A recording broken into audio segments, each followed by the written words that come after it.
আন্দোলন আর আন্দোলন, ঠিক আছে।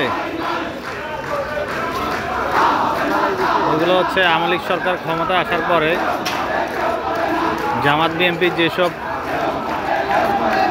সরকারি চাকরিজীবীরা ছিল, পুলিশ, ঠিক আছে, তাদের চাকরি খেয়েছে যে তারা এখন আইসা এক দফা দাবি আবার করতেছে, তাদের চাকরি যাতে ফিরিয়ে দেওয়া হয়, ঠিক আছে। এই যে সেনাবাহিনী গাড়ি,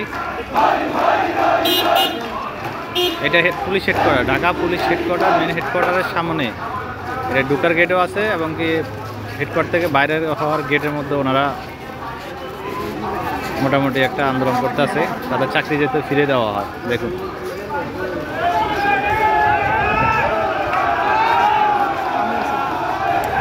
বুঝছেন?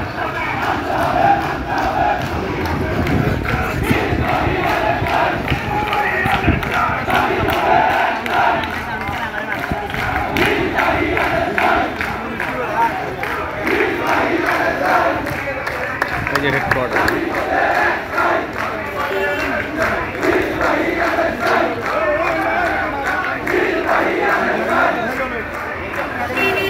ওই যে বাইরে হওয়ার গেটের মধ্যে আছে, দেখছেন? এটা দিয়ে বাইরে হয়, ওই গেটের মধ্যেও আছে।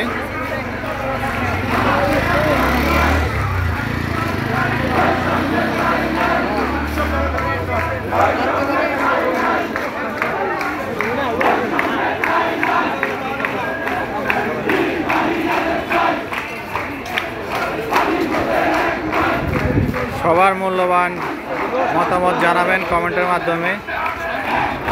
এখন কি করা যায়? সবাই দাবি, শুধু দাবি, দাবি, শুধু দাবি। আনসার বাহিনী দাবি, তারপরে গ্রাম পুলিশ দাবি, আরও অনেকে আরও দাবি জানাচ্ছে।